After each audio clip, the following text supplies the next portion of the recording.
웨슬리 설교 13번째 신자 안에 있는 죄. 본문 고린도후서 5장 17절. 그런즉 누구든지 그리스도 안에 있으면 새로운 피조물이라. 아멘. 해설. 일지에 따르면 1763년 3월 28일 당시 런던을 떠들썩하게 했던 은사주의 설교자들의 천사와 같은 성화 주장에 경계를 하기 위해 이 설교를 한 것으로 보인다. 그러나 또 다른 극단적 입장, 즉 신자의 죄로부터 해방이 불가능하다고 가르치는 루터주의자나 칼빈주의자에 대해서도 믿음과 거룩한 삶의 균형 잡힌 생활을 강조하고 있다.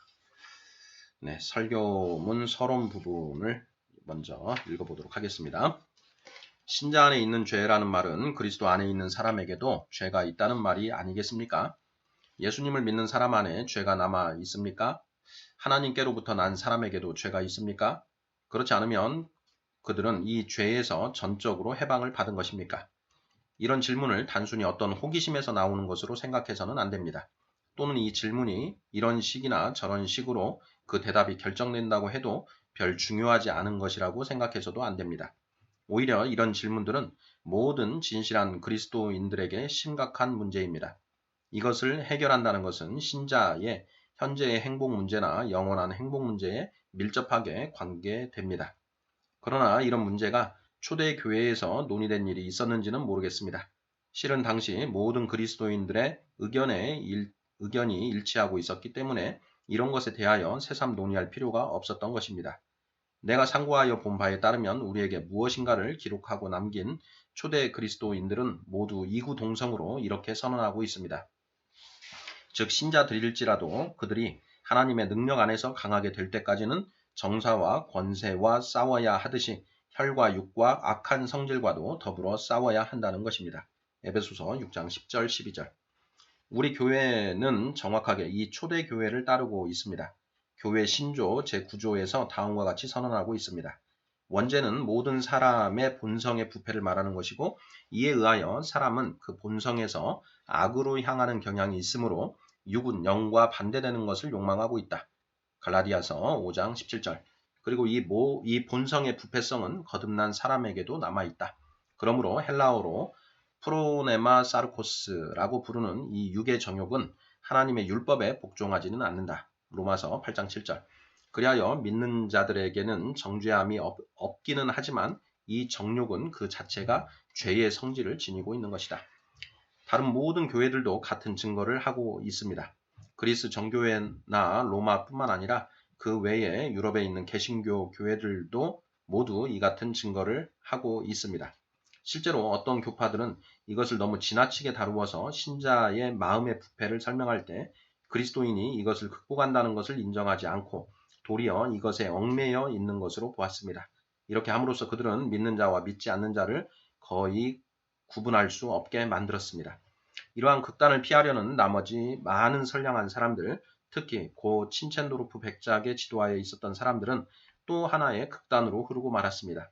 그들은 모든 참다운 신자들은 죄의 지배에서 구원받았을 뿐 아니라 외적인 죄에서와 마찬가지로 내적인 죄 자체에서까지 구원을 받았기 때문에 그들에게는 이미 죄가 남아있지 않다고 말합니다. 많은 영국 사람들은 약 20년 전에 이런 견해를 받아들여 그리스도를 믿는 사람들에게는 본성의 부패성조차도 이미 없다고 생각하였습니다.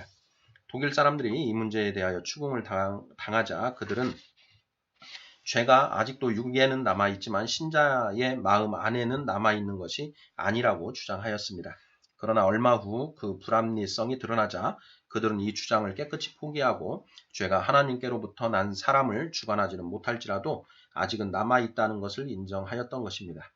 그러나 독일 사람들의 이 주장을 접하게 된 영국 모라비아 교도들은 그리 쉽게 설복되거나 이에 동의하지 않았습니다. 그 후 그들 대부분이 이런 주장이 성립될 수 없는 것이라고 깨달았지만 여전히 소수의 사람들은 이 견해를 버리지 않고 오늘날까지 지지하고 있습니다.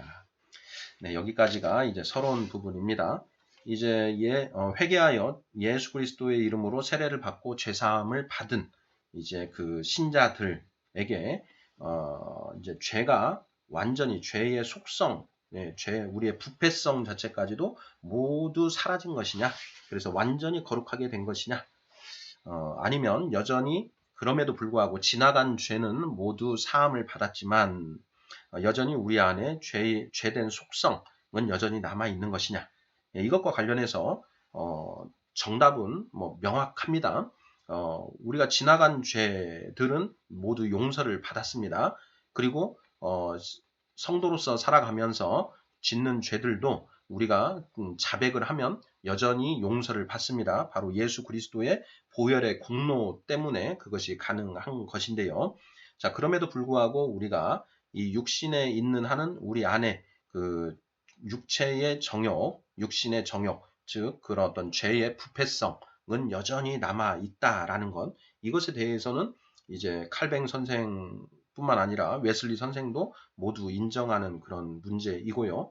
다만 그러한 죄의 부패성은 남아있는 그런 상태이지만 우리가 죄를 짓지 않을 수 있는 것이냐, 죄를 그거에 대해서 이제 좀 더 생각을 해볼 필요가 있는데요. 이제 여기에서 어떻게 이제 풀어갈지는 읽어봐야 되겠지만은 칼뱅 선생의 기독교 강요를 읽어보면 칼뱅 선생도 우리가 육신에 남아있는 그런 상태에서도 우리가 죄의 지배로부터 벗어나서 죄를 범하지는 않는, 죄된 행동을 하지는 않는 그런 상태로 우리가 나아가야 된다라는 것을 이제 기독교 강요에서 기술을 하고 있습니다.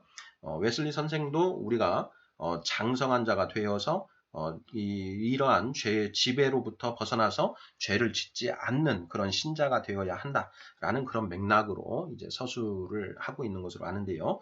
그런 내용들을 확인해 보도록 하겠습니다. 자, 본문 첫 번째 부분입니다. 하나님을 참으로 경외하고 예수님 안에 있는 진리를 알고자 하는 분들을 위해서 이 문제를 조용히 공정하게 생각해 보아야 좋을 것입니다. 이렇게 하는 가운데 나는 거듭난다, 의로워진다 또는 믿는 자라는 말들을 별 차이 없이 같은 말로 사용하게 되었습니다. 자세하게 살펴보면 이 말들의 뜻이 같지는 않지만 첫 번째 말은 내적이고 실제적인 변화를 가리키고 두 번째 말은 상대적인 변화를 의미하며 세 번째 말에서의 믿음은 실제적인 변화인 거듭남과 상대적인 변화인 의로워짐을 가져오는 수단입니다. 그러나 믿는 자는 누구나 의롭다함을 받았고 또한 하나님께로부터 난 자라는 점에서 나는 그 말들을 같은 것으로 사용하였던 것입니다. 여기서 죄라 함은 내적인 죄를 말하는 것으로 어떤 죄된 성질이나 의욕, 감정을 말하는 것입니다. 즉 어떤 종류나 어떤 정도의 것이든지 사람 속에 있는 자만이나 완고함, 세상에 대한 사랑 같은 것을 말합니다. 또한 이것은 정욕, 분노, 불평 같은 것으로 그리스도 안에 있는 마음과 반대되는 성질을 말하는 것입니다. 이 문제는 외적인 죄에 관한 것, 즉 하나님의 자녀가 죄를 짓느냐 안 짓느냐에 관한 것이 아닙니다. 우리는 모두 죄를 짓는 자는 마귀에게 속함을 인정하며 또한 이를 견지합니다. 요한일서 3장 8절. 우리는 하나님께로 난 자마다 죄를 짓지 아니한다는 것에 동의합니다. 요한일서 3장 9절. 우리가 지금 알아보고자 하는 것은 내적인 죄가 하나님의 자녀들 속에 늘 머물러 있는 것인가 아닌가가 아니며 사람의 영혼이 육체 속에 있는 한 죄는 계속되는 것인가 아닌가 하는 문제도 아닙니다. 뿐만 아니라 의롭다 함을 받은 사람이 내적인 죄나 외적인 죄에 다시 빠질 수 있는 것인가 아닌가를 탐구하고자 하는 것도 아닙니다. 단지 우리는 의롭다 함을 받은 사람, 즉 거듭난 사람들이 의롭다 함을 받은 그때 과연 모든 죄에서 자유를 얻는 것인가 하는 문제와 그 후에 그가 은혜에서 떨어지지 않는 한 늘 죄가 없는 것인가 하는 문제들을 상고해 보고자 하는 것입니다. 의롭다 함을 받은 사람의 상태는 표현할 수 없을 만큼 참으로 위대하고 영광스러운 것을 우리는 인정합니다. 이들은 거듭나되 혈통으로나 육정으로나 사람의 뜻으로 나지 아니하고 오직 하나님께로서 난 자들입니다. 요한복음 1장 13절. 이들은 하나님의 아들이요 그리스도의 지체요 천국의 상속자입니다. 모든 지각에 뛰어난 하나님의 평강이 그리스도 예수 안에서 그의 마음과 생각을 지키십니다.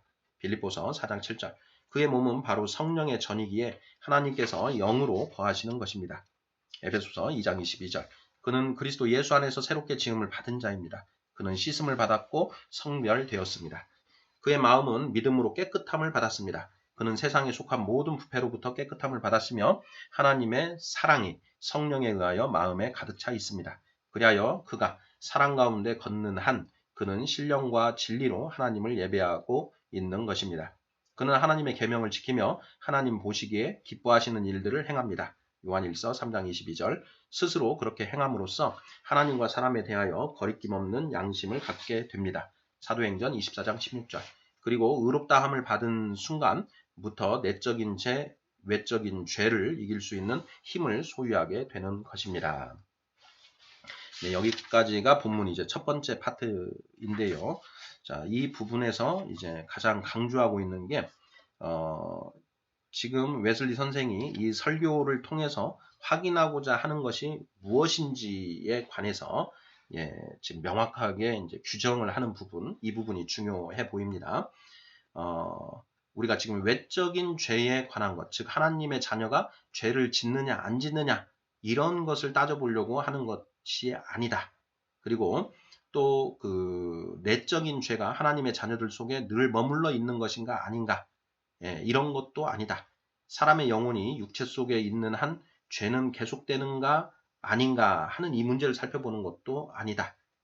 그리고 의롭다함을 받은 사람이 내적인 죄나 외적인 죄에 다시 빠질 수 있는가 아닌가 하는 것을 탐구하고자 하는 것도 아니고, 여기에 이 설교를 통해서 알고자 하는 것은 거듭난 사람들이 의롭다함을 받은 그때 과연 모든 죄에서 자유를 얻는 것인가 하는 문제, 그리고 그가 은혜에서 떨어지지 않는 한 늘 죄가 없는 것인가 하는 문제, 이렇게 두 가지를 살펴보겠다. 이렇게 지금 이제 명확하게 하고 있습니다.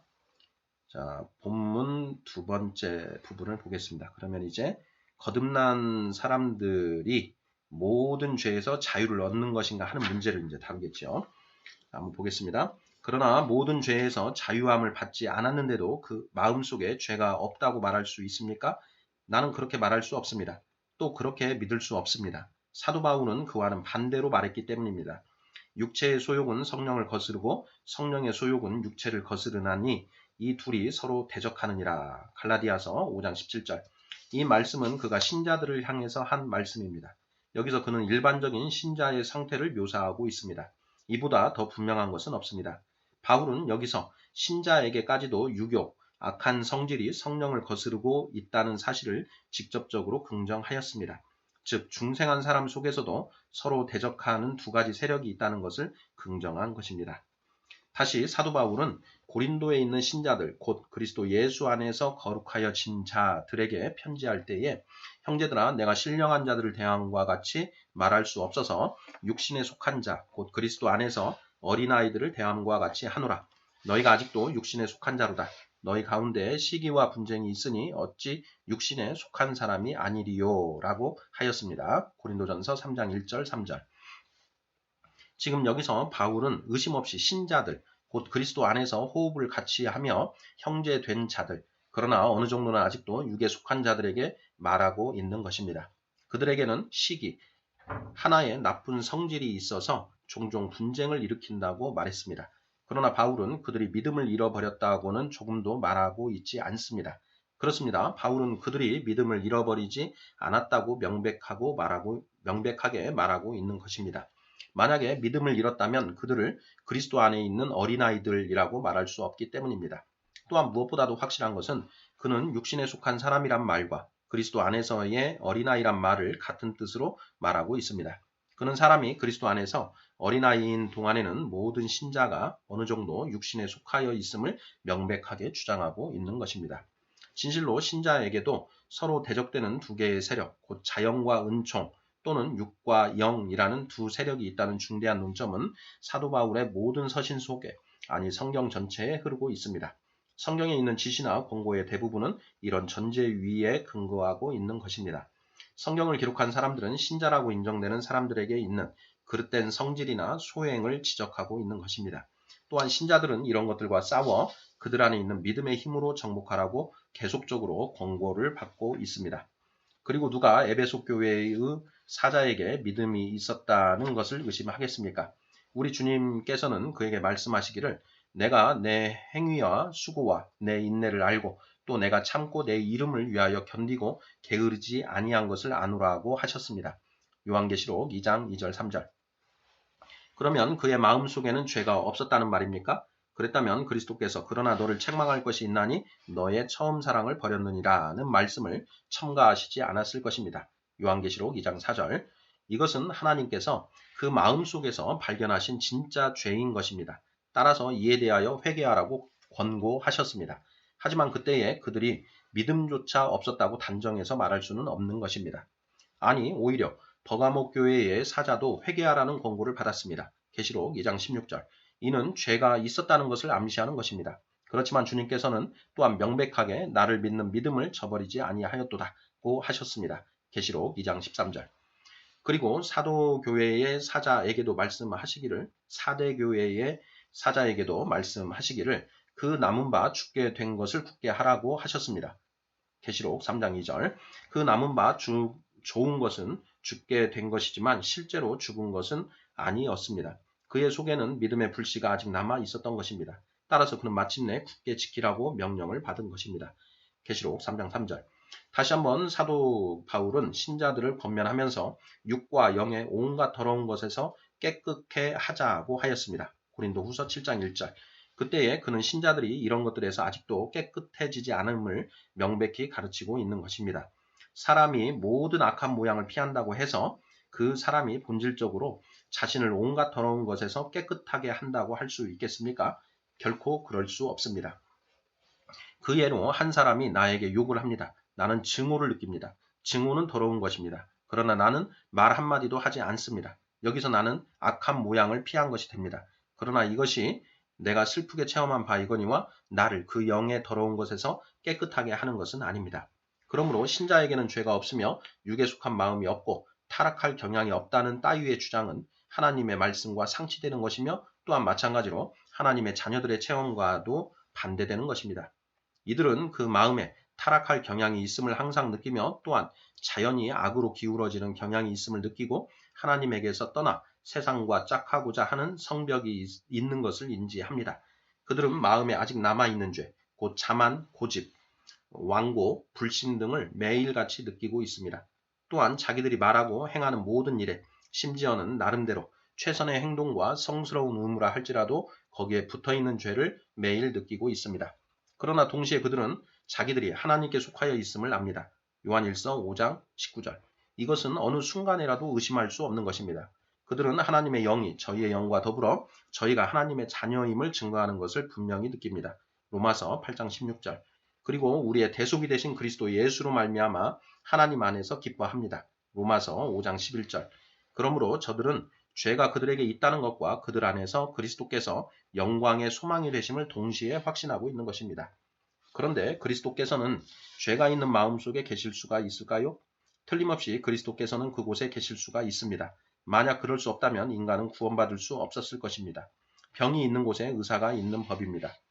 사람의 마음속에서 주님은 자기 사업을 수행하시며 죄를 내쫓을 때까지 애쓰십니다. 그리스도께서는 진실로 죄가 지배하는 곳은 지배하실 수 없으며 죄가 허용되고 있는 곳에는 내주하시지 않습니다. 그러나 그리스도께서는 모든 죄에 대항하여 싸우는 모든 신자의 마음속에 계시며 내주하십니다. 성전을 청결하게 하는 것처럼 그 마음이 온전히 청결해지지는 않았다고 할지라도 그런 마음속에도 그리스도께서는 계시며 또한 내주하시는 것입니다. 지금까지 우리는 신자에게는 죄가 없다고 하는 교리가 그리스도의 교회에서 아주 새로운 교리임을 고찰하였습니다.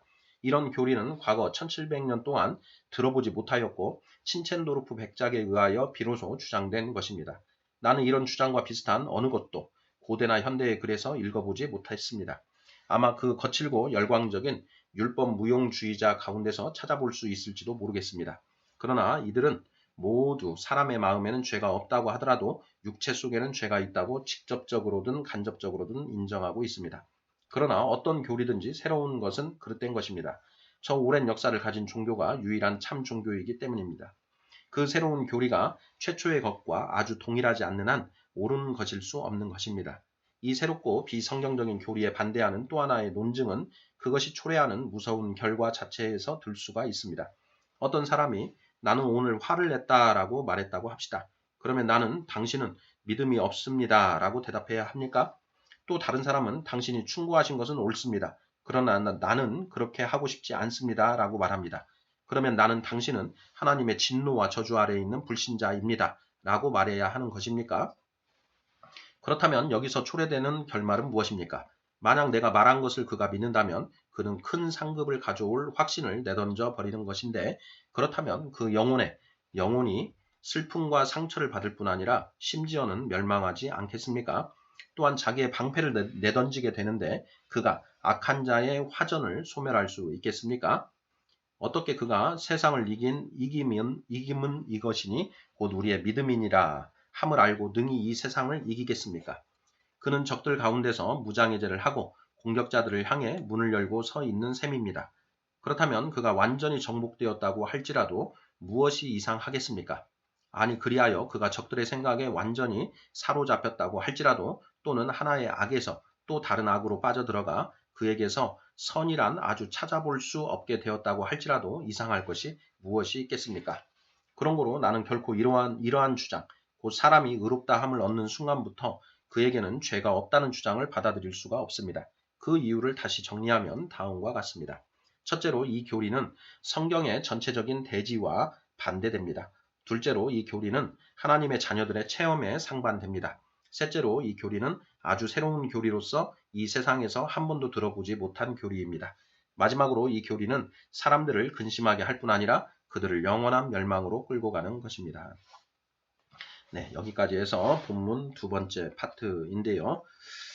사도 바울 선생은 우리가 거듭나면 이제 영적인 갓난아기로 이제 거듭나는 것이고, 하나님의 말씀을 먹고 점점 이제 자라나서 어린아이가 되고, 어린아이 단계를 지나서 이제 단단한 음식을 먹게 됨으로써 장성한 자로 이제 그 성장하게 된다라고 이제 그 성경에서 말하고 있습니다.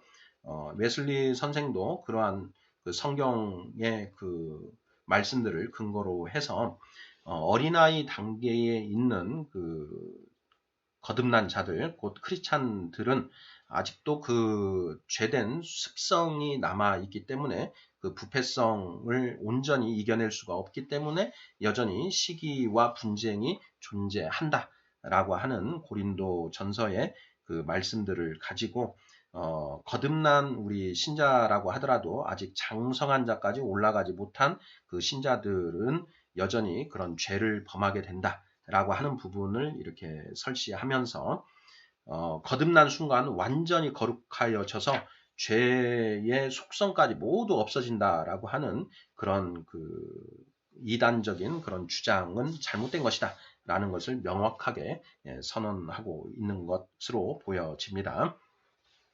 본문 세 번째 부분 설교문을 읽어보도록 하겠습니다. 그러면 이 주장을 지지하는 사람들의 주요한 변론들을 공정히 들어보기로 합시다. 먼저 그들은 성경을 가지고 신자에게는 죄가 없다는 것을 증명하려고 합니다. 반대자들은 이렇게 말합니다. 성경은 말하기를 모든 신자는 하나님께로서 난 자니 깨끗하고 거룩하고 성별되고 마음이 정결한 자로 새 마음을 가진 자요 성령의 전이다. 그리고 육으로 난 것은 육이나 그 전부가 악한 것과 같이 영으로 난 자는 영이니 모두 선하다. 그러므로 사람은 깨끗하고 성결하고 거룩한 동시에 깨끗하지 않고 성결하지 않고 거룩하지 않을 수 없다. 사람이 청결하며 동시에 불결할 수는 없는 것이다. 즉 사람이 새 마음과 옛 마음을 함께 가질 수는 없다. 또한 사람의 영혼이 성령의 전인한 그것이 거룩하지 않을 수는 없는 것이다. 나는 위에서 이에 대한 반대 의견을 유감없이 될 수 있는 대로 강하게 내세웠습니다. 이제 이것을 하나하나 검토해 봅시다. 첫째, 영으로 난 자는 영이니 전적으로 선한 것이다 라고 주장하고 있습니다. 나는 성경 본문은 인정합니다만 그 끝에 붙인 저들의 주석은 인정할 수 없습니다. 왜냐하면 그 본문이 영으로 난 모든 사람은 영적인 사람이다 라는 것으로 긍정하는데 그치기 때문입니다. 영적인 사람이기는 하지만 그 사람이 전적으로 영적일 수도 없고 전적으로 영적이지 않을 수도 있습니다. 고린도에 있던 그리스도인들은 모두 영적인 사람들이었습니다. 그렇지 않았다면 그들은 절대 그리스도인이 아니었을 것입니다. 그러나 그들은 전적으로 영적인 사람들은 아니었습니다. 그들은 여전히 어느 부분에서는 육신에 속한 사람들이었습니다. 그러나 그들은 은혜에서 떨어진 사람들이었다는 말에 바울은 아니라고 말합니다. 그때에도 그들은 그리스도 안에서 어린아이들이었습니다. 둘째, 사람은 깨끗하고 성결하고 거룩한 동시에 불결하고 성화되지 아니하고 거룩하지 않을 수는 없다고 주장하는데 사실 그럴 수 있습니다. 고린도 교인들이 그랬습니다. 사도 바울은 너희는 씻음을 받았다. 너희는 성화되었다고 했습니다. 곧 너희들은 음란과 우상 숭배와 술 취함과 그 외에 다른 외적 죄에서 깨끗함을 받았다는 것입니다. 그러나 동시에 다른 각도에서 보면 그들은 성화되지 못했습니다. 저희들은 씻음을 받지 못하였던 것입니다. 즉 시기와 악한 억측과 편당심 같은 그런 것들에서 내적으로 깨끗함을 받지 못하였던 것입니다. 틀림없이 그들이 새 마음과 옛 마음을 함께 가지고 있는 것은 아니었다라고 주장하지만 분명히 그때 그들의 마음이 참으로 새로워졌던 것은 틀림없으나 아주 전적으로 새로워진 것은 아닙니다. 저들의 육에 속한 마음은 십자가에 못 박혔지만 완전히 멸절되지는 않았던 것입니다. 저들이 성령의 전이 되어 있으면서 거룩하지 않을 수 있겠는가 하는 반대가 있을 수 있습니다. 그러나 확실히 저들이 성령의 전이었던 것은 분명하지만 동시에 어느 정도 육신에 속해 있어서 거룩하지 않았던 것도 분명합니다. 그러나 이것이 문제가 되지 않는다는 것을 나타내고 있는 성경 구절이 또 하나 있습니다. 그런즉 누구든지 그리스도 안에 있으면 새로운 피조물이라. 이전 것은 지나갔으니 보라 새 것이 되었도다. 이 말씀에 따르면 사람이 새로운 피조물인 동시에 옛 피조물일 수는 없다고 그들은 반대합니다. 아닙니다. 그럴 수 있습니다. 사람이 부분적으로 새로워질 수도 있습니다. 고린도에 있는 신자들의 경우도 바로 그랬습니다. 그들은 틀림없이 마음의 영에서는 새로워졌던 것입니다. 그렇지 않았다면 그리스도 안에서의 어린아이일 수는 없는 것입니다. 그러나 그들이 그리스도 안에 있는 마음을 온전히 갖지는 못하였는데 그것은 그들이 서로 시기하였기 때문입니다. 그들은 옛것은 지나갔고 모든 것이 새것이 되었도다 라고 분명히 기록되어 있지 않습니까? 라고 주장합니다. 우리는 사도 바울의 말을 자가당착에 빠지는 것으로 해석해서는 안 됩니다. 사도 바울의 언행의 앞뒤가 거의 일치한 것으로 볼 때 이 말씀의 뜻은 분명해질 것입니다. 즉 그에게서 칭의를 얻는 일이나 성결이나 행복에 대한 옛 판단 또는 하나님께 속한 것들에 대한 옛 판단은 지금 다 지나가 버렸으며 마찬가지로 전에 가졌던 욕망, 계획, 감정, 성질, 행동도 다 지나가 버렸다는 것을 뜻하는 것입니다. 이 모든 것들은 틀림없이 새로워진 것입니다. 과거의 상태에서 크게 변화된 것입니다. 그러나 새로워지긴 했지만 전적으로 새로워진 것은 아닙니다. 아직도 그는 슬프고 부끄럽게도 그 옛사람이 남아 있어서 전에 가졌던 성질이나 감정의 기미가 드러남을 느끼게 되는 것입니다. 로마서 7장 23절. 그러나 그가 깨어 기도하는 동안에는 이런 것들이 우세한 입장을 차지할 수 없는 것입니다. 신자 안에 죄가 없다는 논리는 바로 다음과 같습니다. 사람이 깨끗하면 깨끗하고 사람이 거룩하면 거룩한 것이다. 라는 변론은 이런 종류의 표현은 20개도 넘게 쉽사리 모를 수 있습니다. 그러나 이런 변론은 모두 말장난에 불과한 것입니다. 이런 것은 특수에서 보편으로, 즉 어떤 개개의 전제에서 일반적인 결론을 추론하려는 그릇된 논증입니다. 그들의 말을 살펴보면 그들은 사람이 조금만이라도 거룩하면 그 사람은 전적으로 거룩하다는 식의 논조인 것입니다. 그들의 논리에 따르면 그리스도 안에서의 모든 어린 아이는 거룩하지만 아직 온전히 거룩하지는 않다라고 말할 수 없습니다. 그는 죄에서 구원을 받았습니다. 그러나 전적으로 받지는 못한 것입니다. 죄가 그 사람을 지배하지 못한다 하더라도 죄는 남아있는 것입니다. 만약에 여러분이 이 죄가 최소한도 어린이들에게와 또는 청년들과 아버지들의 경우에서 남아있지 않다고 생각하신다면 여러분은 하나님의 율법의 높이나 깊이, 길이, 넓이를 분명히 생각하지 않고 있는 사람들입니다. 모든 불법과 율법에서의 탈선은 죄입니다. 그러면 신자의 생활이나 마음에 이 율법과 일치되지 않는 것이 없습니까? 장성한 그리스도인이란 어떤 사람이냐 하는 것은 별개의 문제입니다. 그러나 그리스도 안에서의 모든 어린아이의 경우 그 생활과 마음이 율법과 일치되지 않는다는 것은 인간 성정에 비추어 보면 이상할 것도 없는 것입니다. 그러나 어떤 사람들은 신자들은 성령을 따라 행하고 하나님의 영은 그들 안에 내주하신다. 이리하여 마침내 그들은 죄책과 죄의 세력에서 한마디로 죄의 존재에서 건짐을 받았다는 것이다 라고 하며 반박합니다. 그러나 이것은 죄책, 죄의 세력, 죄의 존재라는 말들을 마치 동일한 것처럼 한데 중첩하여 생각한 것입니다. 하지만 그것들은 동일한 것이 아니고 각각 다른 것입니다. 우리 신자들은 죄의 권세와 책임에서 건짐받은 것을 인정합니다. 그러나 그들이 죄의 존재에서까지 건짐을 받았다는 것은 부정합니다. 아무리 궁리하여도 이 본문에서는 그런 결론이 나오지 않습니다. 사람이 성령을 거스리는 육체의 소욕을 느낄지라도 그는 그에게 내주하시는 하나님의 영을 모시고 성령을 따라 걸을 수 있기 때문입니다. 또 반대자들은 교회는 그리스도의 몸이라는 말은 곧 그 몸의 지체는 모든 더러움에서 씻음을 받았다는 것을 뜻하는 것으로 그렇지 않다면 그리스도와 벨리알이 서로 연합하고 있는 것이 아니냐라고 말합니다. 그러나 그렇다고 해서 그리스도의 신비로운 몸인 신자들이 여전히 성령을 거스르는 육체의 소욕을 느끼고 있다고 말할 수도 없고 그리스도께서 악마와 교분이 있다든가 그분께서 대적하고 극복할 수 있는 그 죄와 사귐을 가졌다고 말할 수는 없습니다. 그러나 어떤 사람들은 그리스도인들은 더러운 것은 그 어떠한 것도 들어갈 수 없는 하늘의 예루살렘에 들어간 것이 아니냐고 반문합니다. 그렇습니다. 그리스도인들은 헤아릴 수 없을 정도로 많은 천군 천사들이 모인 곳과 온전케 된 의인들의 영들에게 가는 것입니다. 보십시오. 모두가 한 가족이라는 것을 땅과 하늘이 동의한다. 그리스도인들은 설사 그들 속에 또 하나의 육체적인 소욕이 있어 서로 충돌하는 것을 느끼더라도 그들이 성령을 따라 걷고 있는 한 한결같이 거룩하고 더러움이 없는 사람들입니다. 또한 어떤 반대자들은 그러나 그리스도인은 하나님과 화목한 사람들인데 만일 육신에 속한 마음이 남아 있다면 화목되었다고 할 수 없을 것이다. 왜 그런가 하면 육신에 속한 마음은 하나님과 원수가 되는 까닭이다. 그러므로 화목이라는 것은 이 육신에 속한 마음을 전적으로 파괴시키지 않고는 있을 수 없다고 주장합니다. 그러나 우리가 하나님과 화목을 이룬 것은 십자가의 피를 통해서입니다. 그 순간에 부패한 성질, 곧 하나님과 원수되는 부패한 성질은 우리 발 밑에서 짓밟힌 것입니다. 이 육체가 우리를 지배할 수 없게 되었습니다.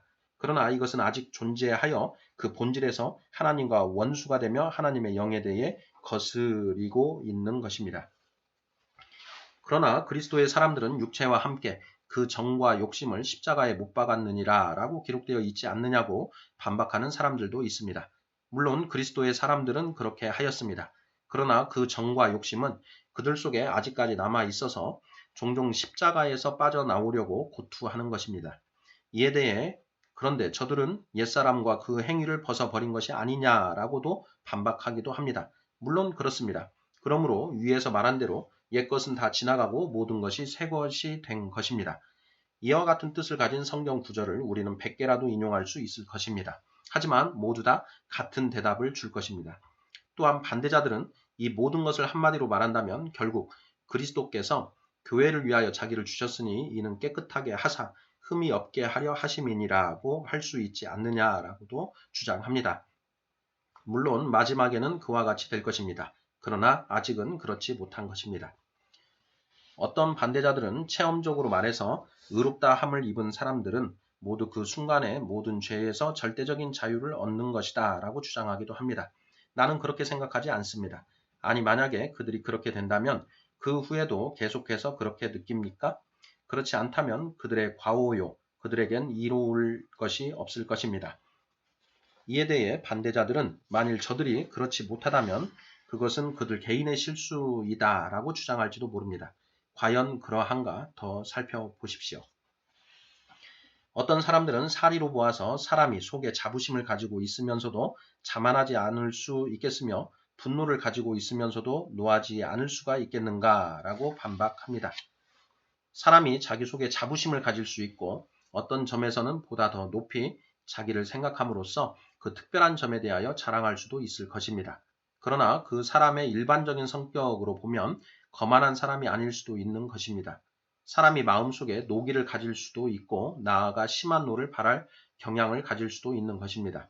그러나 그렇다고 해서 반드시 혈기해지는 것은 아닙니다. 이에 대해 온유와 겸손만이 느껴지는 마음 속에 어찌 그런 노기라든가 자만심이 있을 수 있을 것인가 라고 반문할지는 모르겠지만 이것은 사실입니다. 겸손과 온유가 있는 마음 속에도 이런 자만과 노기가 어느 정도 있을 수 있습니다. 그러나 겸손과 온유가 보다 더 많이 있는 것입니다. 이에 대해 어떤 사람들은 마음속에 있는 자만과 노기 같은 이런 성질들이 마음을 지배하지 않는다고 말할 수 없지 않은가. 왜냐하면 죄가 지배하지 않는 곳에 어떤 종류이든 죄가 어느 정도 존재한다는 것은 불가능하며 죄책과 죄의 세력이라는 것은 죄의 본질적인 성질이기 때문이다. 그러므로 그중 하나가 있는 곳에는 나머지 두 가지도 다 있음이 틀림없다 라고 주장하기도 합니다. 이상한 주장입니다. 죄가 지배하지 않는 곳에는 어떤 종류의 죄이든 또 그 정도가 어떠하든 죄가 존재할 수 없다는 말입니까? 이것은 모든 체험이나 성경, 상식과 반대됩니다. 무례한 데서 나오는 분노는 죄입니다. 이는 불법으로 사랑의 법과 합치되지 않는 것입니다. 그런데 나에게는 이런 경우가 1000번이나 있었습니다. 그러나 그것에 지배를 당하지 않고 지내왔습니다. 죄책과 죄의 세력은 죄의 본질적인 성질인 고로 그 하나가 있으면 모두가 죄의 지배를 받을 수밖에 없다는 것은 옳은 주장이 못됩니다. 실례를 들어 말하면 내가 어떤 분노를 느낀다고 해도 그것에 한순간이라도 굴복하지 않는다면 거기에는 죄책이 전혀 없습니다. 그 때문에 하나님께로부터 정죄를 받지 않습니다. 그리고 이런 경우에 죄는 세력을 가지지 못합니다.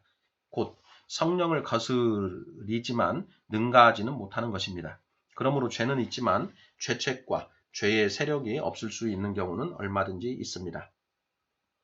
또 어떤 사람들은 신자 안에 있는 죄는 무섭고 낙담하게 하는 모든 것으로 충만해 있다. 즉 이것은 우리의 힘을 점유하는 세력과 싸운다는 것이고 우리의 마음을 끊임없이 횡령하는 것이며 우리의 구세주에 반항하여 싸움을 계속한다는 것을 의미한다라고 주장합니다. 그러나 사실은 그렇지 않습니다. 우리 속에 죄가 있다고 보는 것은 그것이 우리의 힘을 점유한다는 것을 의미하지는 않습니다.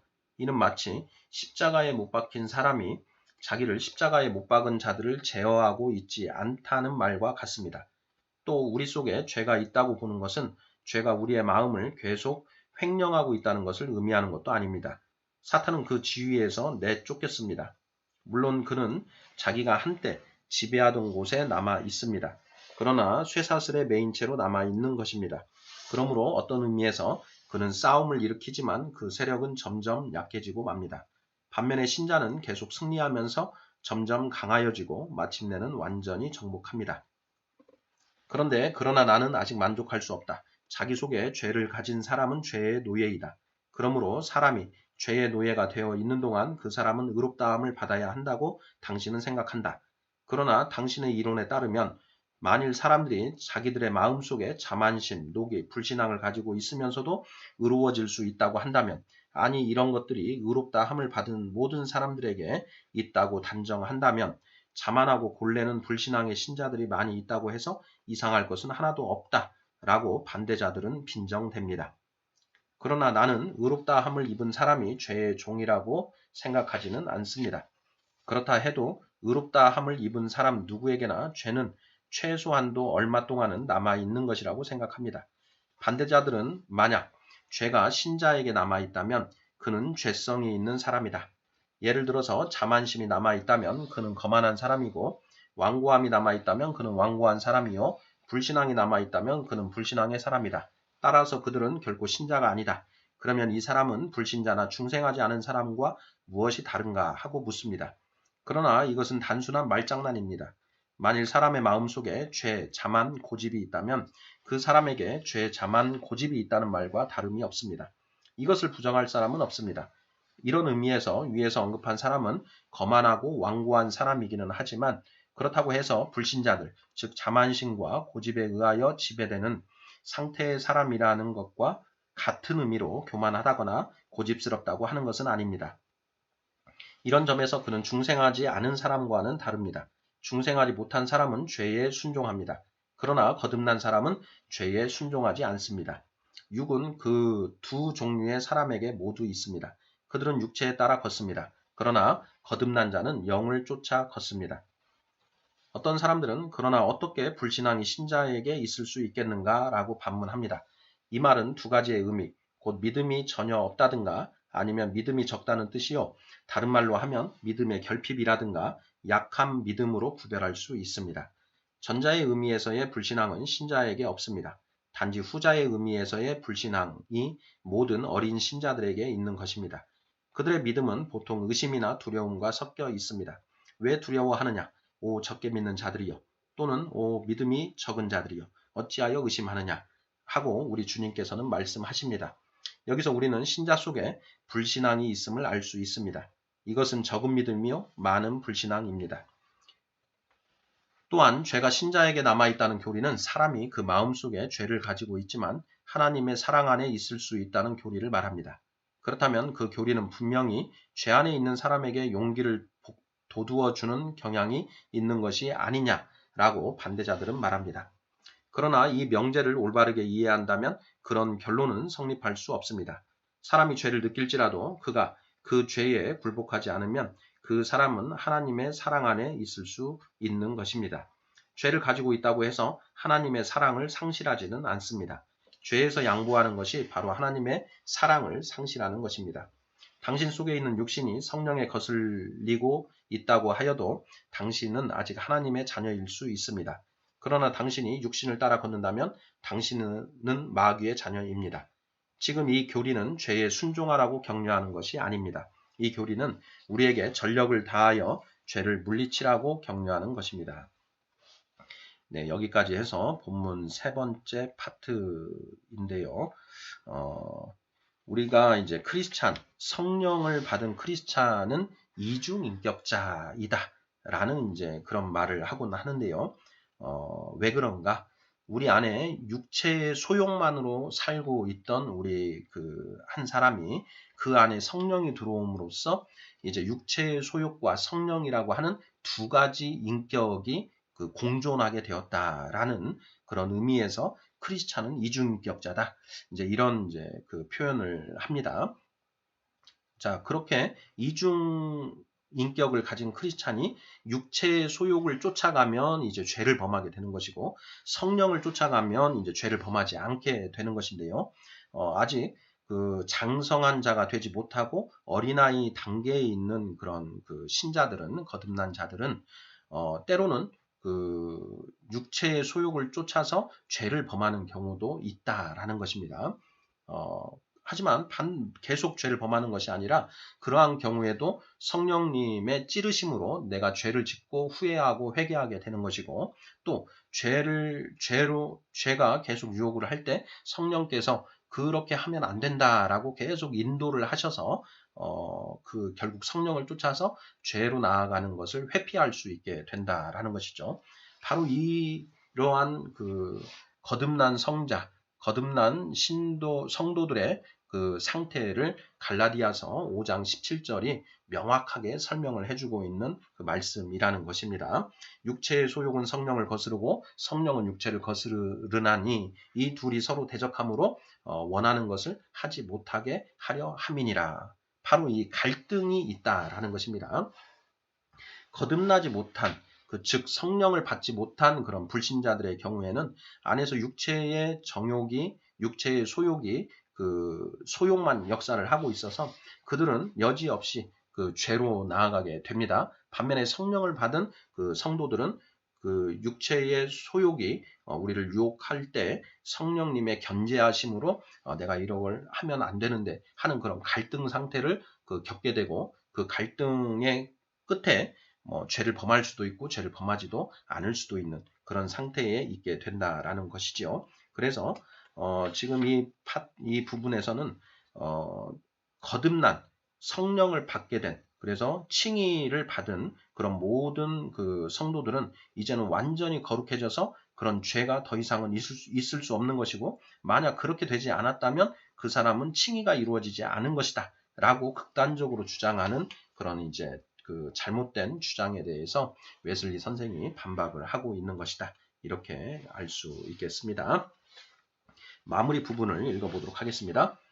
지금까지의 말씀을 요약해보면 이와 같습니다. 즉 모든 사람 속에는 그가 의롭다함을 입은 후일지라도 두 가지의 상반되는 세력, 곧 자연과 은총, 사도 바울의 용어를 따르면 육과 영이 있습니다. 그런 까닭에 그리스도 안에서 거룩하여졌다고는 하지만 이는 부분적인 것입니다. 믿음의 분량에 따라 어느 정도 영적인 것입니다. 그러나 아직은 어느 정도 육신에 속한 것입니다. 따라서 신자들은 그들이 세상과 악마에 대하여 조심하여야 하는 것과 마찬가지로 육신에 대해서도 깨어 있으라고 계속적으로 권고를 받고 있는 것입니다. 이것은 하나님의 자녀들의 일상 체험과 일치합니다. 저들은 이 증거를 느끼는 반면 또한 마음속에 하나님의 뜻에 전적으로 맡기지 않은 하나의 의지가 있음을 느낍니다. 그리고 자신이 하나님 안에 있음을 알지만 또한 하나님으로부터 떠나려고 하는, 즉 많은 경우에 악으로 향하려는 마음, 선한 일에서 뒤로 물러서려는 마음이 있음도 알게 됩니다. 이러한 내용과 상반되는 교리라면 이는 완전히 낯선 교리인 것입니다. 이것은 그리스도께서 이 땅에 오신 이후 한 번도 들어보지 못한 교리로서 친첸도르프 백작의 시대에 와서 비로소 듣게 된 교리입니다. 이 교리는 가장 무서운 결말을 가져옵니다. 우리로 하여금 악한 성질과 들릴라에 대해 감시를 하지 않게 합니다. 들릴라는 옛사람이지만 아직도 우리 마음속에 살아 있습니다. 이 교리는 약한 신자의 방패를 찢어버리며 그들의 믿음을 빼앗아 그들을 이 세상과 육신과 악마의 모든 공격에 무방비 상태로 노출시켜 두는 것입니다. 그러므로 우리는 성도에게 단번에 주시고 그 성도들에 의하여 기록된 말씀을 통해서 모든 성도에게 주신 이 건전한 교리를 굳건히 붙잡읍시다. 우리는 그리스도를 참으로 믿는 그 순간에 새로워졌고 깨끗해졌고 정결해졌고 성별된 것입니다. 그러나 동시에 우리는 아직 온전히 새로워지고 온전히 깨끗해지고 온전히 정결해지지는 못한 것입니다. 육신과 악한 성질이 비록 정복되기는 했지만 아직도 남아있어서 우리의 영과 더불어 싸우고 있는 것입니다. 그러므로 우리는 믿음의 선한 싸움에서 열심히 힘씁시다. 그리고 우리 안에 있는 원수에 대항하여 깨어 기도하되 간절히 합시다. 또한 그럴수록 더욱 정신을 차리고 하나님의 전신갑주를 입고서 혈과 육과 싸우며 정사와 권세와 하늘에 있는 악한 영들과 싸울지라도 이 모든 것을 다 행하면서 악한 날에 대적하고 굳게 설 수 있도록 노력합시다. 에베소서 6장 11절에서 13절. 네, 이렇게 해서 설교문이 마무리가 되고 있습니다. 우리의 그 구원의 서정은 크게 칭의, 성화, 영화라고 하는 세 개의 큰 부분으로 이루어져 있는데요. 칭의 구원과 성화 구원이 이제 우리가 이 세상에서 경험하게 되는 그 구원의 과정입니다. 그런데 칭의 구원만으로 구원이 완성됐다라고 보아서는 절대 안 된다라는 것이죠. 지금 여기 친첸도르프 백작이라고 하는 분이 주장한 이 논리는 칭의 구원으로 구원이 완성됐다라고 하는 그런 그 성경 말씀에 대한 오해에서 비롯된 것이다. 그래서 우리는 이제 지나간 구원으로서 성령을 받은 그 우리 성도들은 칭의 구원은 이미 지나간 것이고, 그리고 그 현재 성화의 그 구원 단계에 있는 것이며, 나중에 육신을 벗고 새하늘과 새 땅, 그리고 마지막 육의 부활이 이루어질 때 이제 영화라고 하는 마지막 그 3단계의 그 구원을 경험하게 된다. 그래서 우리가 온전히 구원을 다 받는다라는 것은 칭의, 성화, 영화까지 다 마무리되는 것을 의미하는 것이다 라는 것을 분명히 우리가 인식을 하고 살펴보아야 하겠습니다. 아멘.